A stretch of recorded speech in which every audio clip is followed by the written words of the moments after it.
Welcome, third graders, to the Dallas Independent School District STEM Environmental Education Center. And we'd like to give a special welcome today to 6 schools from 4 different school districts who are with us this afternoon.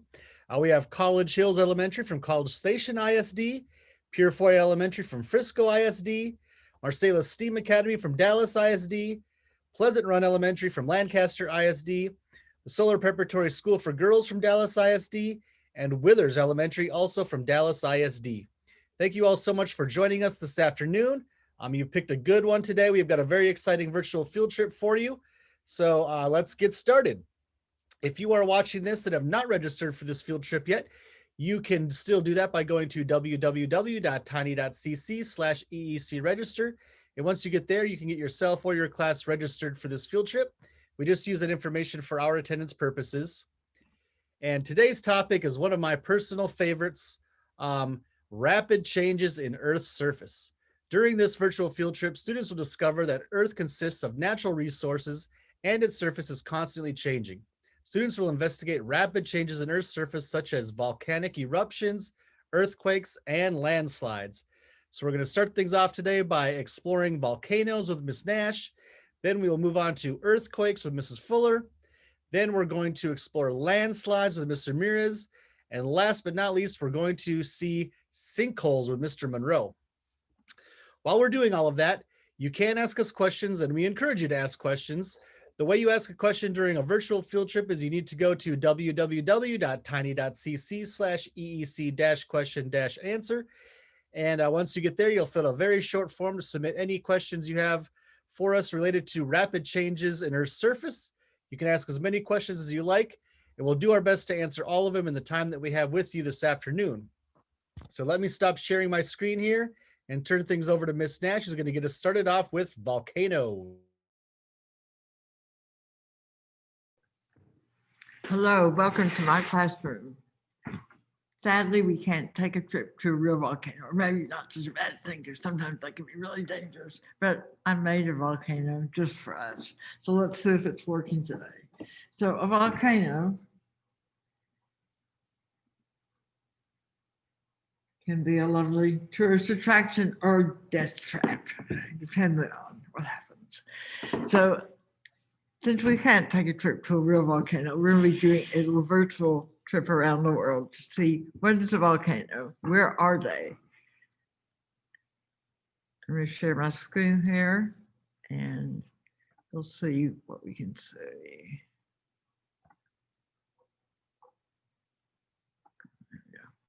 Okay, so what is a volcano? You've probably all seen diagrams like this. Okay, so magma from under the earth where it's very, very hot, as we know, can sometimes appear on the surface of the planet. Right?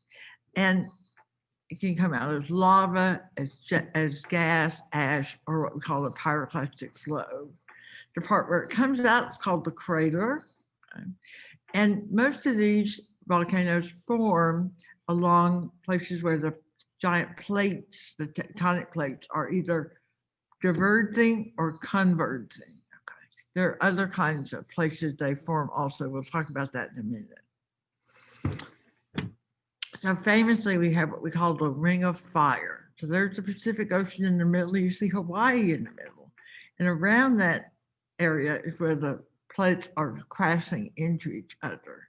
Pacific plate, and we have lots and lots of volcanoes. So you can see how the islands off the coast of Alaska, all the way down the coast of North America, Central America, down South America, and then on around on the other side along Asia, and of course Japan and all those other places also have lots and lots of volcanoes. Hawaii is out in the middle of that ocean, not anywhere near the plate where it's crashing into another plate. But in fact, it's a really interesting place called the hot spot. And in fact, Mauna Loa in Hawaii is the world's largest volcano. And it's formed over a place where the plates are either thinning or stretching. Mexico also has lots and lots of volcanoes. And again, because it's on that edge of that ring of fire, what they call the ring of fire. So most volcanoes are actually forming underwater. And these are some amazing pictures of where gases are forming and lava's coming up, and even finally coming out above the surface of the water. This is how the Hawaiian Islands are formed, and lots of other islands, also volcanic islands in the ocean, formed from volcanoes that came up to the surface and are now an island. In some places where the vents are, weird gases and things are escaping, and really interesting little ecosystems form around the gases. Okay, so it's interesting to investigate. Here's some islands that have emerged from under the water. You can see they're still pretty active. And as more and more ash and lava comes up, the island will grow larger and larger. You may have heard recently, just a year or so ago, there was a terrible disaster in New Zealand. There was this called White Island, and it was a tourist attraction. There was a volcano, and people would go visit the volcano. And there were some warning signs that maybe something was about to happen, something bad was about to happen. But of course, since they all wanted to make money, they kept on going. And in fact, more than 50 people died from a kind of surprise, not a big surprise, but they said it was a surprise. They were caught by surprise and they died. So be careful. We have three kinds of volcanoes, and the ones we think about, like my little model here, what we call a cone volcano, the little perfect cone. And here's an example of this, a famous one from Costa Rica called Arenal. Okay, it's a perfect cinder cone. The other two kinds are called shield volcanoes and stratovolcanoes. So Monroe in Hawaii is a shield volcano. Think of a shield that someone would carry, kind of flatter. So you can see on the left-hand side that snow-covered peak, okay, actually gets, even in Hawaii, it's so high that snow is on top. Very, very flat and huge. The whole island is volcanic. So it comes up 55,770 feet or 17,000 meters from the sea floor, taller than Mount Everest, okay, if you measure from the bottom. It's 13,691 feet or 4,170 meters above sea level. So it's a really high mountain. Shield volcanoes are not generally explosive. The lava comes relatively slowly. People have time to get out of the way, although it can also cause a lot of trouble if your house happens to be in the path of the volcanic flow, it'll just burn up. And also it's really covers up roads and things. If you ever have a chance to go visit Hawaii, go to see the volcanoes. There's a Volcano National Park where you can walk across around the old volcano. It's the world's largest volcano and one of the most active. It's almost constantly having some level of activity. And these volcanoes of Hawaii, the Hawaiian Islands formed over the hotspot, and the plate is moving. So as it moves, the hotspot changes spots. So the older islands are no longer active volcanoes. So it's really interesting. Hawaii is amazing. Here's a really dangerous kind called stratovolcanoes, like Mount St. Helens in Washington. These are the most dangerous kind. They're very large and they can explode from the side as well as erupt. So the eruption in 1980 of Mount St. Helens, that's the picture of it right there, ash hundreds of miles up into the air, and it was what was called a pyroclastic flow. So it's lava mixed with gases and ash, and it killed 57 people. There's a car buried in it, and also leveled a forest all around. And of course, all the animals and birds and everything else died. Here's another stratovolcano, Mount Etna in Italy, has 4 distinct craters. And a lot of people live around these volcanoes because the soil tends to be very rich and fertile. So it's a good place to be a farmer, except when the volcano explodes. So Popocatépetl near Mexico City is another stratovolcano, snow on top, you see it smoke coming out, some lava. The name means Smoky Mountain in Aztec. Mount St. Helens and Popocatépetl are all in the Pacific Ring of Fire where convergent plates are coming together. So Iceland's volcanoes form over a divergent boundary. So Iceland is famous for all the hot springs and geothermal energy, and also the volcanoes. So lots and lots of volcanoes. So there, that mid-ocean ridge is above sea level. Sadly, we have no, well, maybe not sadly, but we have no active volcanoes in Texas. There are some extinct ones. Here's a big shield volcano out in central Texas, and some long gone volcanoes in West Texas. So if you want to see a volcano, you'll have to go somewhere else. So thank you for your attention, and volcanoes are really interesting, and you can find lots of amazing information and pictures on the computer. Mr. Rutland. Thank you, Ms. Nash. We're getting lots and lots of questions, so I'm not going to be able to get to all of them, but many of the questions had to do with how does a volcano form, where does it form, how often do they erupt. So I'm just going to share my screen here to show kind of a classic picture of a volcano diagram. A lot of times they happen at the edge of one plate.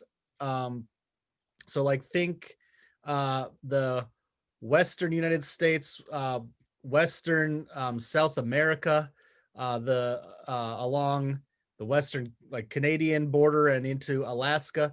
That's a continental crust that is moving over the top of the Pacific Ocean, which is oceanic crust. And this is a denser crust, so it gets pushed down. And when it gets pushed down towards the center of the Earth, all of that crust melts and becomes magma, but then works its way up cracks, because even though this plate moves over the top, it doesn't do that without it cracking at all. So the magma works its way up cracks, and when it gets to the surface, it creates a volcano. And as that mountain erupts over and over again, the lava dries and the volcano grows taller and taller. And how fast they happen just depends on how fast these plates are moving, but they move very slowly. Just to give you an idea of how slow they move, it's only like maybe 5 centimeters a year, so not very much, but they are moving, and over hundreds of years they will form volcanoes. So now we're going to move on to earthquakes with Mrs. Fuller.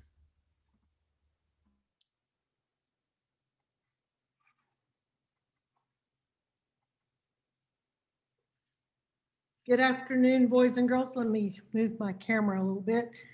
All right, so we're going to be talking about earthquakes in this segment. And like Ms. Nash and Mr. Broughton pointed out, volcanoes occur where plates, crustal plates, tectonic plates, push against each other, building up lots of energy. And like they pointed out, it's very often on the edges. Now, this is part of the Ring of Fire here on the western slope of North and South America. And it's not the western slope, it's the western edge, where the oceanic crust is subducting, going underneath the continental crust, building up pressure. And then when the pressure releases, we're going to have an earthquake. So there, you're going to find earthquakes in the same general area that you're going to find volcanoes. Now, I'm going to share my screen with you, perhaps. Okay, so here we go. And I'm going to show you, let's see, let's look at this.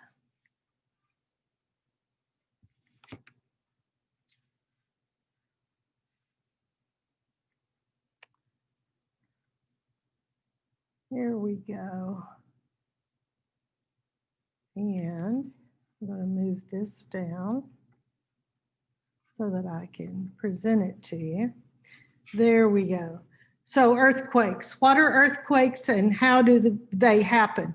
And I'm going to point something out to you here on this first slide.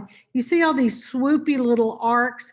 those are showing different kinds of waves. These are S waves and these are P waves. And you see how they go around the earth. And look over here on this one. It's got a little different kind of diagram, but it shows you some of them go off to the side when they hit the outer core, and others of them go through the outer core, the inner core, and so on. So what are earthquakes? An earthquake is two blocks of the earth slipping past one another, releasing lots of energy. So what kind of blocks do we have? Well, we've got a normal fault, and we've got a reverse fault, strike dip, and oblique faults. All of these can generate earthquakes. Okay. Now, a lot of times people will use the word epicenter. Well, the epicenter is not necessarily where the earthquake starts. It actually starts deep in the earth, called the hypocenter. And where it first begins to manifest itself on the surface is called the focus. And then we also sometimes refer to that as the epicenter. Your skin, this outside part of your skin, is called the epidermis, means the one that's on top. So the epicenter is the part of the earthquake that's on top of the earth, and the hypocenter is the one that's deep within the earth. It can be at the surface, it can start at the surface, but usually they're deep in the earth, somewhere between 70, maybe even as many as 500 kilometers deep. And the big earthquake is called the main shock. But usually if there's a big earthquake coming, there's always not always, usually some little shocks that come first. And those are called foreshocks, which means before the main shock or after. And the after ones are called aftershocks. And they're usually much more gentle than the main shock is. Okay. Now, how are they measured? Earthquakes are recorded on a device called a seismograph. And the record, it's like a little pencil lead, and it writes on a chart, and that chart's called a seismogram. And then the seismologists, those are the scientists that study it, they study it to see how powerful the earthquake was. And the earthquake is usually given a number on a scale called the Richter scale to indicate how strong it was. Usually starts at 0 and goes to 9. It's a logarithmic scale. Another scale you might be familiar with in weather would be the Fujita scale, which is also a logarithmic scale, and it goes from 0 to 5. Well, this one's got higher numbers, and some people say, well, what can there ever be a 10 earthquake? Well, theoretically there could be, but it would involve almost practically the entire earth. Okay, now this is what people think of when they think of earthquakes.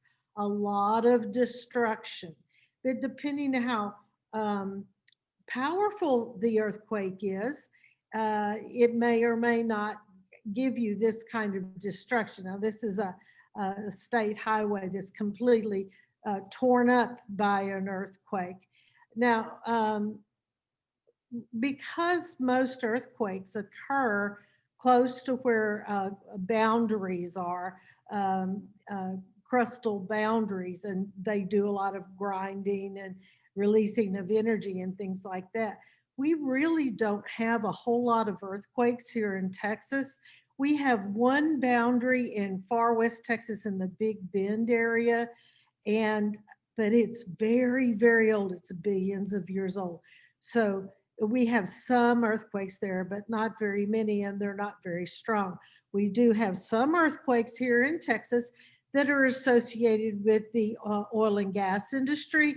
There's a process they go through to release natural gas called fracking. And because of that, we have some smaller type earthquakes. As a matter of fact, we've even had some in Irving that they associate with fracking. And also they've had some of these small earthquakes in Oklahoma, but those aren't generally because of crustal plates, but because of oil and gas, looking for oil and gas. Now, we had a big earthquake in Mongolia Monday, 2 days ago. And this is a neat little website. It's the United States Geological Survey website. And they've got a place on there where you can go and get information about real recent earthquakes. I'm going to just play just a minute of this real quick so you can see what it looks like.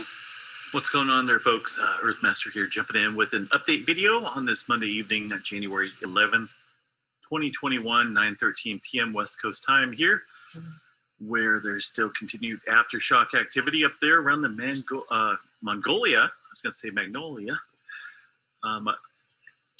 Yeah, let me see here. Let's zoom in here to this area. Well, actually, over here is where we're starting to see a lot of aftershock activity, but some uptick in more activity following that large one, that 6-pointer there that struck just a couple hours ago in the Mongolia region. What's going on there, folks? Earthmaster. Okay, I'm going to go back to the other screen.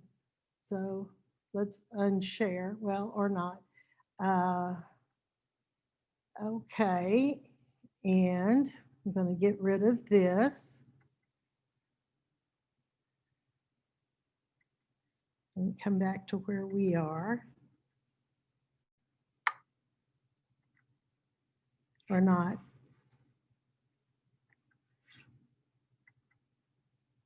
Let's see if I can take this off. You should see somewhere on your screen that says stop share. Maybe that's it. All right, very good. Okay, so I'm going to show you what those waves look like. The ones on the surface are called Raleigh love waves. They're the ones that cause that big highway to all break up. Those are surface waves. Now I'm going to show you down here on my little table. This is a slinky. The P waves, P stands for primary. Now remember, this is energy that's moving. It's not water and it's not land, it's energy. This is what the P waves look like. And they can go through the earth completely. They can go through fluid, they can go through solid. The other type, remember I showed you a little picture, I showed you that the waves are going to the side. Those are for surface waves or S waves. You see how it looks like an S? These cannot go through fluids. They can't go through gases and they can't go through liquids. So if you have any other questions about earthquakes, very fascinating. Mr. Broughton will be glad to answer those questions. Thank you. Thank you, Mrs. Fuller. So again, we got lots and lots of questions, but one that came up over and over again from different students was, how could you tell when an earthquake is going to happen? And they can, scientists can tell because they put a seismograph in the ground, which is a very sensitive tool that can detect even small vibrations in the Earth's surface. And if those vibrations are getting stronger and stronger over time, they might say, hey, you know, we think an earthquake is going to happen. Kind of like if you are hungry, your stomach starts to rumble just a little bit, but if you don't eat, it's going to get more rumbly and louder to let you know, hey, I'm hungry. And it's not that the earth is hungry, it's just that the pressure is building up in the earth that might cause an earthquake. And so they can predict them. That's one way anyway. All right, now we're going to look at landslides with Miss Ramirez. Hello, my name is Miss Ramirez, and in this segment, we're going to be learning about landslides. So I'm going to share my screen with you guys so we can start our presentation. And I actually think landslides are pretty interesting. So again, we're going to be learning about the rapid changes in Earth's surface as it pertains to a landslide. And a landslide is simply defined as the movement of a mass of rock, debris, or soil down a slope. And they are a type of what's called mass wasting. And mass wasting just denotes any downward slope movement of soil or rock under the direct influence of, and let me see if you guys can know what this is. So what force do you think influences the downward pull of debris? And I'll give you a hint. If you guys jump up, what force is pulling you back down? So hopefully you guys said gravity. So gravity is the force that is responsible for our landslides and pulling that sediment down. Now here's some examples of landslides. And you might not think that landslides don't occur near us, but in 2015, there was a landslide in Fort Worth, and you can see it affected the highway. And that was off of 820 in Fort Worth. Another example is in Granbury, just south of Dallas. And you can see that this landslide happened behind an apartment complex. So one of the quotes from a resident was that he looked out his window and the yard was gone. All that was left was his AC unit hanging. So imagine waking up and then seeing there's no yard behind your facility. So that was an estimated about $1 million in damage to that apartment complex, and it dropped about 20 feet. So that's quite a bit of sediment that eroded down that hill. And then how many times, if you're driving with your parents, how many times have you seen examples of this kind of roadside, a little mudslide that occurs along some of the roads that you might see as you're traveling? So we do have examples that are common around here. And then in our next slide, this was an example of a landslide in Grand Prairie. And you can see that this home, the homeowners, this actually happened during the nighttime. And when they woke up for breakfast, they looked out their window and they were surprised to see that their backyard was gone. So their backyard totally slipped away. Their backyard butts up to a creek. And so it's estimated that the creek was the reason, the running water from that creek was the reason behind this little landslide here. So in this example, if we look at our little prompt here, in this example, soil was blank or moved by water. So let's see if you guys can remember what the science word is for when sediment is moved.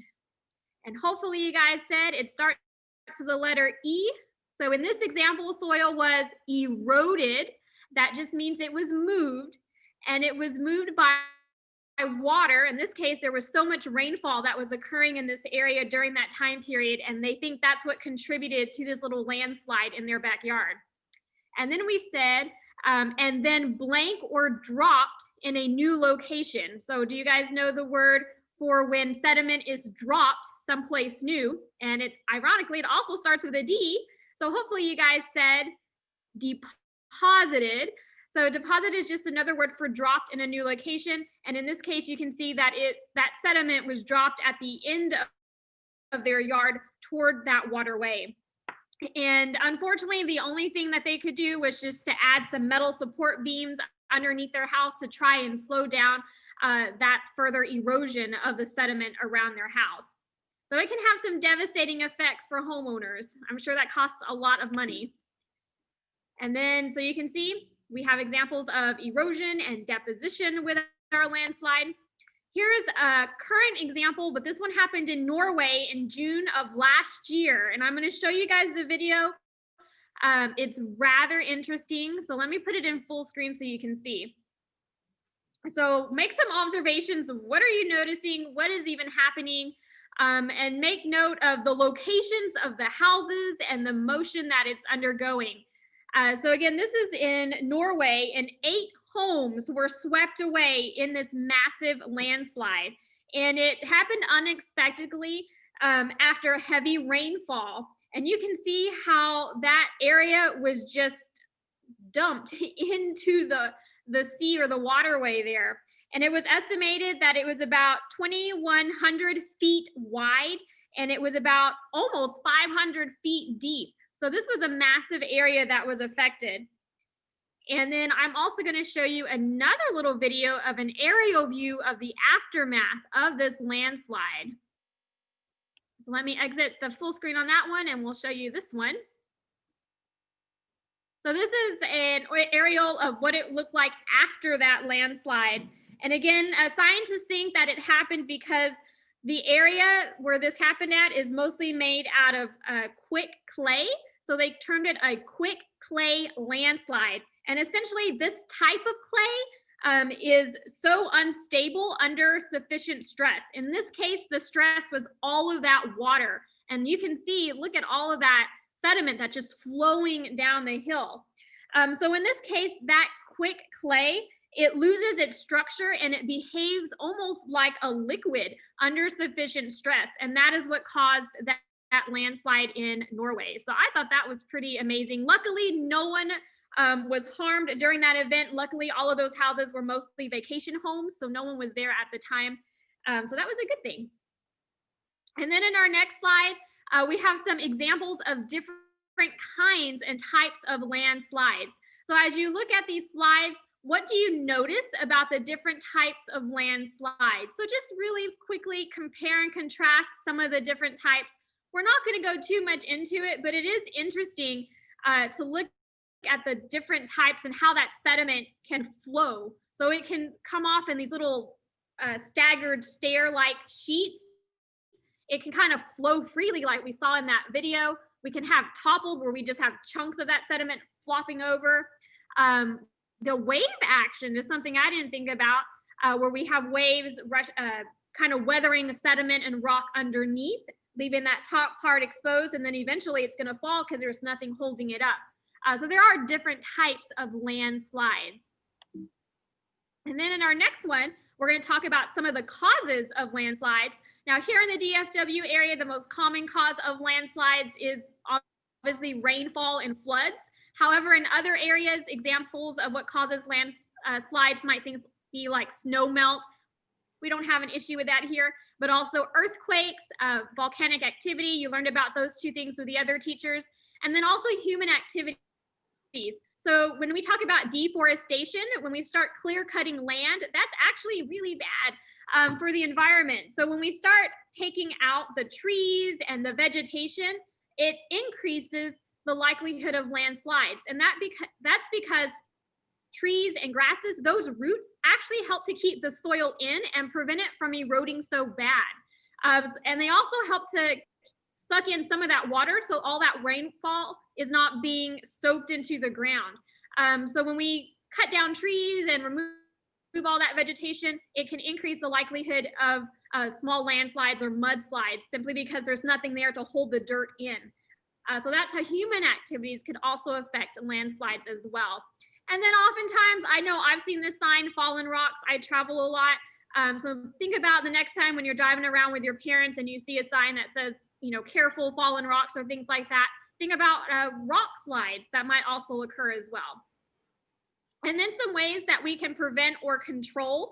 Now it's not 100% perfect, but usually when people build a house or when companies build a store or a hotel or apartment, it's a good idea to hire and pay for an engineering geologist. So that's actually a scientist that will go out and survey that area and just make sure that it's a safe place that's stable and can support that structure. So that's always something good to keep in mind. It's an interesting career to look into if you're interested in geology. Other things would be building structures like these retaining walls that can keep some of the sediment in so that it doesn't fall into the roadways or the houses below. And then also something simple as just replanting vegetation and trees so that those roots can then help to anchor the soil as well. And then the last thing for you guys is just a simple investigation that you guys can do at home or at school is to create your own model to simulate the effects of a landslide. So I'm going to show you a little video of a model that I made behind my classroom. And I would like for you guys to just make some observations, notice the beginning locations of some of those objects, and then I'm going to spray it with water to simulate a heavy rainfall, and then make some observations of what changes that you saw. So I just took a plastic bin, filled it with some rocks and sand, and then put some little play animals and things on it. And then I'm simulating a heavy rainfall. So hopefully you guys are able to make some observations, notice what are some things that you saw change as far as the movement of some of the sediment or the movement of my trees and animals that happen to be there. And this is something super simple that you guys can do at school or at home. You can also compare how much precipitation causes a landslide and compare it to different substances. So I use sand, but maybe if you were to try clay or pebbles or even potting soil, would that affect your landslide? Also think about how could you simulate an earthquake or a volcano erupting in your model. So if you make your model, if you shake your bin, how could you simulate a landslide? Or also if you make your own volcano and make it explode, how would that affect your model as well? So there's some cool science investigations that you can do on your own to simulate those effects. So I'm going to go ahead and stop my screen share, and we're going to pass it back to Mr. Broughton, and he's going to answer any questions.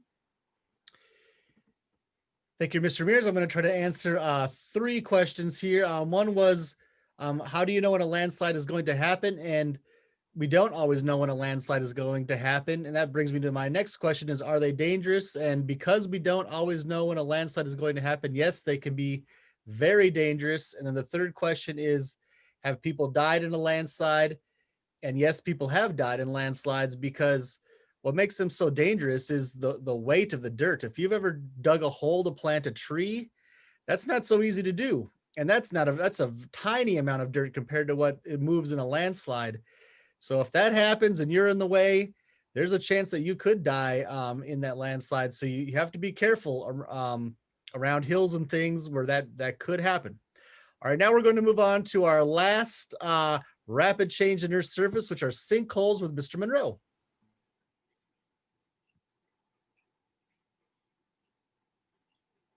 Okay, good afternoon, students. My name is Mr. Monroe, and we're going to investigate something that is called a sinkhole. Now, sinkholes got their name simply because it's a hole that sinks into the ground. It appears in the ground, and they are classed a natural disaster. It's very dangerous for people and property, much like landslides. There are actually 3 types of sinkholes. The first is called a solution type, and that's when the surface is exposed to weather for over time, a long period of time. And then there's what we call the collapse. This is the one that is the most dangerous for people because they happen very quickly. And then there's one called the subsidence. Usually it's covered by vegetation and it reacts just like the solution. Now, how are sinkholes formed? Well, basically they form wherever there's a certain type of rock formation. Those rock formations consist of limestone, carbonate rock, salt rock, rocks that can be easily dissolved in water. Now, whether you know it or not, where we live in North Texas, Dallas, Texas, we do have one of those rocks that make up a big part of the rock formation under our soil, and that is dolomite limestone. And just to show you that that rock is dissolvable, I have some dolomite limestone right here.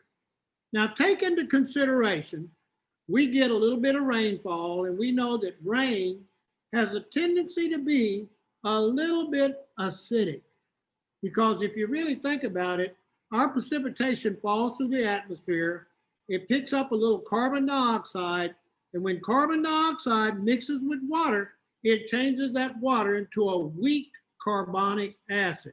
So what I have a beaker here, and I'm putting that little piece of limestone in there, and I'm going to take a little bit of carbonic acid, which is in the form of vinegar, and we're going to put that in there. We're going to watch what happens to that over time.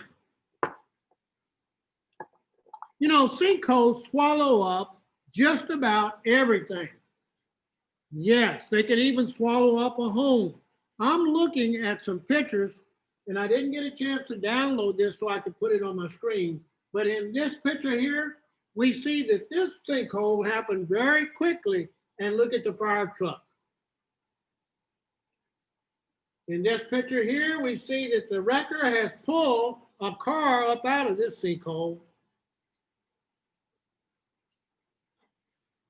Here, we could probably fit 2 or 3 cars in this sinkhole here, okay? And here's another picture of a sinkhole. And you know, they don't have to be this large. I spend a lot of time in the outdoors, and there's places where I go hunting that as I walk through the woods, especially here in North Texas, there's places where holes have developed in the ground. And that's simply because the underlying rock has been dissolved and carried away by water.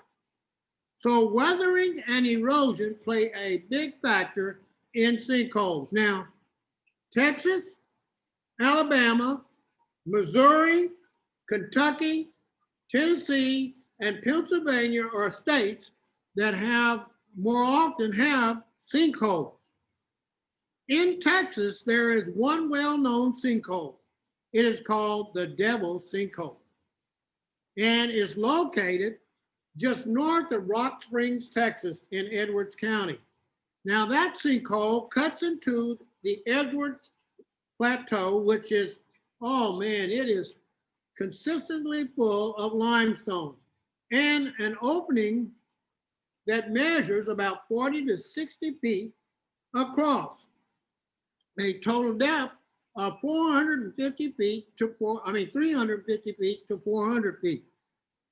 You could compare that to being as deep as one football field. That's quite deep. And it is part of a vast system of underground caverns. Now, the limestone deposits that we have that are underneath Dallas, they go as far down as San Antonio. And if any of you have visited that area, there are lots of caverns that are there. And that's because the same process that created those caverns can create sinkholes. So is there a way to predict, or is there a way to stop sinkholes? That hadn't been figured out yet, because they can happen over time and they can happen very sudden. They're very disastrous, but they are still part of what we call earth processes, how our world is changing over time. And hopefully I've been able to help you with a little bit. I see that this is still working on dissolving. So limestone, salt rock, carbonate rock, those rock formations are, especially whenever you find that rock formation, there is a potential for a sinkhole to develop there over time. Hopefully I've been pretty informative to you about sinkholes, and I want you guys to have a good rest of the day. And one more thing I want to show you, just to let you know, I forgot about my big rock here. This big rock here, you can see that it looks sort of like something has dissolved or ate through it. Well, guess what? These were deposits of limestone that was in here. And over time, this rock was exposed to rain. Now, it took a long time, but where the limestone, the dolomite limestone, was located in here, it dissolved and washed away. That's just the way the caverns are formed, and it is a big factor in how sinkholes happen. All right, Mr. Barton, I'm going to turn it back to you, and if any of them have any questions, maybe you can answer them for us. Thank you, Mr. Monroe. We did get a bunch more questions on sinkholes, and I think I can answer some of them. So I'm going to share my screen here, because one of the questions was how large and deep can a sinkhole get? And this one is one of the largest sinkholes in the world. It is in China, and it is 650 meters deep and 537 meters wide. And you can see there's a river at the bottom that sees light when it's directly underneath that hole. Otherwise, the rest of that river is underground. And that sinkhole doesn't appear to be too dangerous, because it seems like it's out in the countryside where there's just some trees and things, so you can easily stay away from that one. But another question was, are sinkholes dangerous? And yes, they are. So here's another picture of a sinkhole, and this is in Guatemala City. And that happened in the city, and it swallowed up a whole intersection and a 3-story building that was right here. And hopefully no one was in that building. I'm not sure if there were people in there or not when that sinkhole opened up, but how those happen is that there's limestone underground that gets dissolved by water that's underground. And you don't see it happening until that hole reaches up to the surface. And then the next thing you know, the whole thing falls in. So they can be very dangerous. Here's one more picture of that same one. That was a pretty unusual and just kind of scientifically amazing thing, but sad if people fell in, because that is a large hole that happened right in Guatemala's largest city. So they can be dangerous. They can be large. They can also be small. They can be all different sizes. And that another question that I saw, and I can't find it here on my list, was is that rock Mr. Monroe used rare? No, the sinkholes can happen all over the world because there is limestone all over the world, and that's the rock that can dissolve in water over time. So let me share this other tab here. We're going to do a quick recap of what we did today. Again, today's field trip was about rapid changes in Earth's surface. During this virtual field trip, students discovered that Earth consists of natural resources and its surface is constantly changing.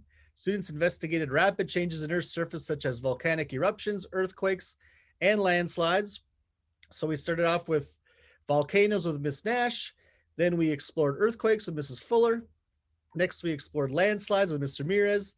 And you just saw all about sinkholes with Mr. Monroe. Thank you so much for joining us this afternoon. We appreciate you taking the time to learn about rapid changes in Earth's surface with us. We hope you enjoyed this virtual field trip, and you can let us know if you did by going to www.tiny.cc/EEC feedback and filling out a short feedback form for us. We hope to see you again for our next field trip for third grade. That'll be in February. Have a great rest of your day, and we'll see you next time. Goodbye.